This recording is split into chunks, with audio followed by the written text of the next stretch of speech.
வணக்கம்.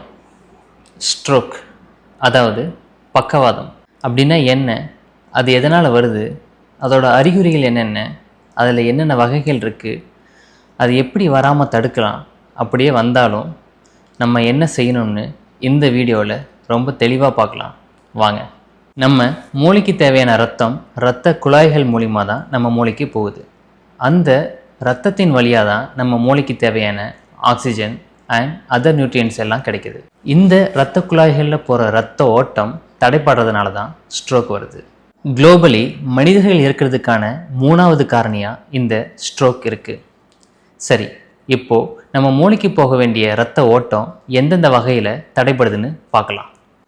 ஸ்ட்ரோக்லேயே சில வகைகள் இருக்குது. அதில் ரொம்ப முக்கியமான வகையாக கருதப்படுறது இஸ்கெமிக் ஸ்ட்ரோக்.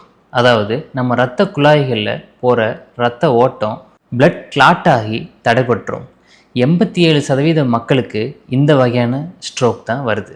இன்னொரு வகை ஹெமரேஜிக் ஸ்ட்ரோக். அதாவது நம்ம மூளைக்கு போகிற இரத்த குழாய்களில் ஏற்படுற வெடிப்புகள்னால உள்ளேயே ப்ளீட் ஆகி இரத்த ஓட்டம் சரியாக போகாமல் தடைபட்டுரும். இதுதான் ஹெமரேஜிக் ஸ்ட்ரோக்னு சொல்கிறோம். இன்னும் டிஏஏ, பிரெயின் ஸ்டெம் ஸ்ட்ரோக், கிரிப்டோஜெனிக் ஸ்ட்ரோக்னு சில வகைகள் இருக்குது. இப்படி எந்த பார்ட் ஆஃப் பிரெயினுக்கு போகிற இரத்த ஓட்டம் தடைபடுதோ அந்த பார்ட்டில் இருக்கிற பிரெயின் செல்ஸ் டெத் ஆயிரும். அதனால் அந்த பார்ட் ஆஃப் பிரெயின் எந்தெந்த பாடி பார்ட்ஸ் அண்ட் ஃபங்க்ஷனை கண்ட்ரோல் பண்ணுதோ அந்த பாடி பார்ட்ஸ்லாம் சைலந்து போயிடும். ஃபார் எக்ஸாம்பிள், உங்கள் லெஃப்ட் சைட் ஆஃப் த பிரெயினில் ஸ்ட்ரோக் வந்தால் உங்கள் ரைட் சைட் பாடி அஃபெக்ட் ஆகும். அது கூடவே speech and language problem, reading, writing, learning problem, calculating and analysing ப்ராப்ளம்லாம் வரும். இதே ரைட் சைட் பிரெயினில் ஸ்ட்ரோக் வந்தால் லெஃப்ட் சைட் பாடி, கை, கால் செயலிழந்து போகும். கூடவே க்ரியேட்டிவிட்டி, ஆர்ட் அவேர்னஸ், டைரக்ஷனல் ப்ராப்ளம்லாம் வரலாம். சரி, ஸ்ட்ரோக் வந்தால் எப்படி உடனே கண்டுபிடிக்கிறது, அதோட சிம்டம்ஸ் என்னென்னு பார்க்கலாம். FAST, ஃபாஸ்ட் அப்படிங்கிற ஒரு வேர்டை ஞாபகம் வச்சுக்கோங்க. F stands for face drooping. அதாவது ஒரு பக்கம் உள்ள ஃபேஸ் செயல்படாமல் கீழே இறங்கிடும். இதை சிம்பிளாக எப்படி கண்டுபிடிக்கலாம்னா, அவங்க வாய் ஒரு பக்கம் கோணலாக இருக்கும். A for arm weakness. அதாவது ஒரு பக்கம் கை சரியாக யூஸ் பண்ண முடியாது, ஹெவியாக இருக்கும், மறுத்து போயிடும். Next S for speech difficulty. சடனாக பேச கஷ்டப்படுவாங்க. Next T.